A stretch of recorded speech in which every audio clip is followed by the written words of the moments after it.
Hello and welcome to another Pauper video. I'm kalikaiz and today we're going to be discussing the Magic Online metagame. It's Trophy Tuesday.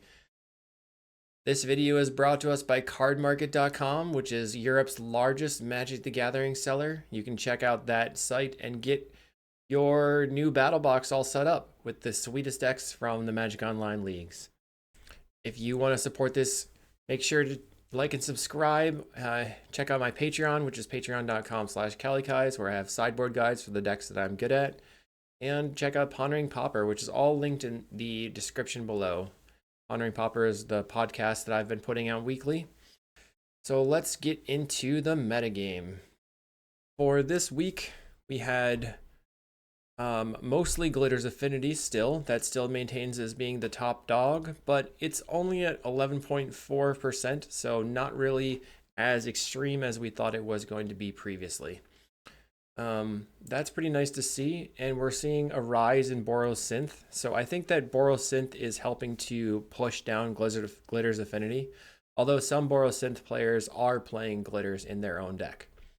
Following Glitter's Affinity, we have Mono Red at 8.4% and Terror tied. And so this is a Terror's Year Is It control deck. Golgari Gardens, Jeskai Ephemerate following that up, Boros Synth, and then kind of trails off from there. Fae, a lot of Ponza for some reason this week. We don't like to talk about Ponza. So on day one, we saw the top dog at 4 with Jeskai Ephemerate. Following that up, we had 2 Glitter's Affinity, 2 Familiars, 2 Orzhov Blade, and then one ofs for Golgari Gardens, Fae, Dredge, Dimir Terror, Turbo Fog, White Weenie, Poison Storm, and your Turbo Emblem deck from Simarisu, who will just keep pushing that deck. So, one of the things I wanted to point out here was this really interesting Jeskai Ephemerate. Not really, it's a All the Glitters deck by Chensu, who just keeps iterating on this wonky deck where he has Heliod's Pilgrim and Ephemerate. You can Ephemerate the Heliod's Pilgrim, get any of your enchantments, All the Glitters. Wind Zendikon can go onto your bridge, and then you can Glitters the bridge and just slam in. So it's a very, very strong deck. He's got 1 Dispel, 1 Spell Pierce, 1 Blacksmith skill, which is 3 counter spells basically, and then 2 Prismatic Strands, so your anti-red / protection from red burn spells. That makes sense. And when you have all 1-ofs, it's pretty hard to tell what you're actually playing into. The next deck to highlight is the Poison Storm by Pato Presidente, and they have decided to drop the Everflowing Chalice for Lotus Petal instead, with 17 lands and 1 Lorien revealed. And instead of playing Deep Analysis like me, they're on Compulsive Research and Moment's Peace in the main deck.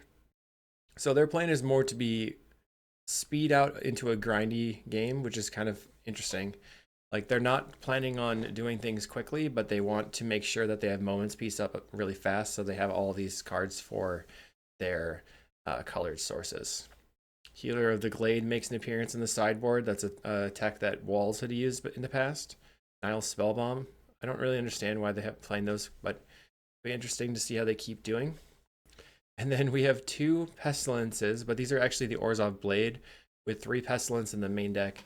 So it's basically your standard like mid-range Pestilence deck, but they now get to use Core Skyfisher and Indoctrination Attendant even to pick up their Tithing Blade to Tithing Blade you into the ground. On day 2, on the 18th, we had another person doing a 5-0 with the same Pestilence deck, which was kind of cool to see. But other than that, didn't think we saw really any. Okay, this is the first day that we saw our land grant friend. So, we have pretty much no standouts on this day with 2 Gar Gardens, 2 Jeskai Ephemerate, 2 Dredge, and then 1-ofs of Mono Red, Terror, Blue X Fae, Ponza, Elves, Walls, and the Pestilence Blade deck. So this deck by Apa72 is playing Land Grant instead of playing a bunch of lands, and he's just been on a tear with this. Apparently Land Grant is really, really good. I guess maybe even getting your Gingerbread Cabin can be pretty decent in this spot. It's got 4 Generous Ent, 4 Land Grant, and then 8 regular lands. So he's just hoping to open that one of a 12. Any one of these 12 can get you started, which is pretty solid. Okay, on the 19th, the top dog from this day was Glitter's Affinity with 5, 4 Golgari Gardens, and then we have 2-ofs for Boros Synth and Elves, and a smattering of 1-ofs. We can go down the line. Mono Red, Dredge, Dimir Terror, 1 of Mogwarts, 1 of Dimir Control, a Boros Bully, which is the Boros Bully from Sculpture, who is playing the Gates package, a White Weenie, Mono Blue Fae, Mardu Synth, which we'll go into, a Cycle Storm, and an Altertron. So the Cycle Storm was by Cornetto. It's a pretty standard new Cycle Storm list playing the red-black package, which uses Deadly Dispute. And you can Deadly Dispute your lands, and that allows you to continue moving forward, which is really cool and gives you more colored sources. They're also splitting Barrenmoor and Swamp, which I can see. And then they have a very heavy non-red-black sideboard with Dispel, Vision Charm, Repository Scob, and Mirror Shell Crab, with the spicy Ramirez de Pietro as a meme. One of the only legendary creatures in Pauper. So Mardu Synthesizer, this deck is quite strong. They have a ton of really, really cheap creatures. 16 really cheap creatures. Only 4 of them cost 2 mana.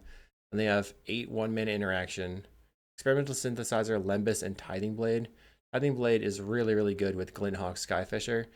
And then they've got Omen of the Dead and Makeshift Munitions, with the power of the deck being the Basilisk Gate that you can use to make any of your 1-drops extremely lethal. Sideboard has Gorilla Shaman, 4 Blast, 3 Relic, 4 Dawnbringer Cleric, and 2 Journey to Nowhere. Interesting. We have Numerola on another Dredge deck, playing 4 Masked Vandal in the sideboard, which I thought was interesting. I think maybe that would be for the Glitters matchup. Blue-Red by Spock Vita Loca. He had a double trophy day on this day. Very strong.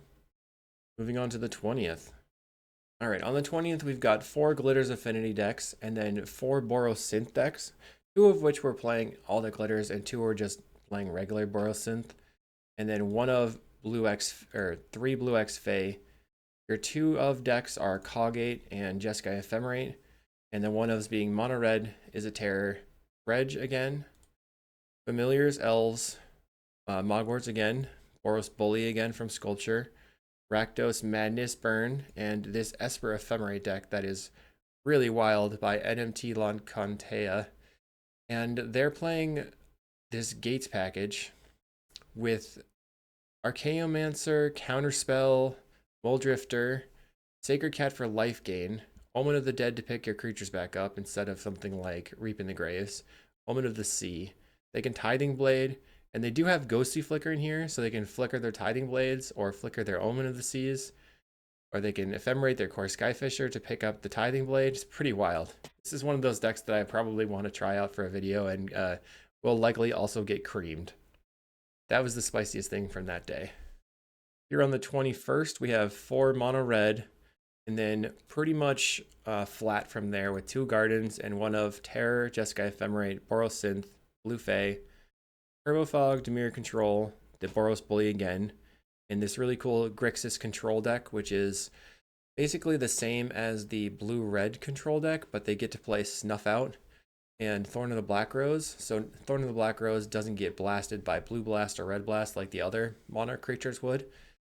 And they get to play this card, Extract a Confession, which says you can collect evidence 6, and each opponent sacrifices a creature, or if you collected evidence, they sacrifice a creature with the greatest power among creatures they control, which is a pretty good answer to an All That Glitters creature, because that's the biggest creature, it's going to die. On the 24th, we have the top deck being Is It Terror with 3, Glitters Affinity at 2, Mono Red at 2, Anza at 2, Dimir Terror also at 2, and then 1 of Gardens, Boros Synth, Blue-White Familiars, Walls, Dimir Control, Cogate, Poison Storm again from Pato Presidente, or no, is that from me? Nope, Pato Presidente, getting it in, Mono Blue Terror, and Bogles. So I did want to highlight that Apis 72 continues to be able to perform with the Walls deck. Really impressive. Then on the last day here, we have Is It Terror, top dog again at 3. 2 ofs for Glitters Affinity, Mono Red, Hansa again. Oof. And then we have Orosynth, Blue Fey, Walls, Turbofog, Slivers, and Golgari Infect. Wow. So this Slivers deck is using pump slivers like Muscle Sliver and Sinew Sliver to make their creatures bigger. And that allows them to make all their 1 and 2 drops gigantic and slam in. If you haven't seen Slivers before, it's probably been a while. They also get to use the Winding Way and Lead the Stampede draw package. And they're playing a Flash Sliver, I believe. Yeah. No Flash Sliver in this one. I did pair into them playing a Flash Sliver, but really cool to see that they were able to get a 5-0 with Slivers in today's day and age. It's a deck that hasn't gotten a lot of updates, although they are playing 2 Masked Vandals. Then we're seeing a Teamer Ponza by Monomon Von Turk. Please don't pair into me playing Ponza. I don't like it. But they are splashing blue specifically for Muldrifter, which makes sense. They can continue to draw cards and pressure the opponent with all their stuff.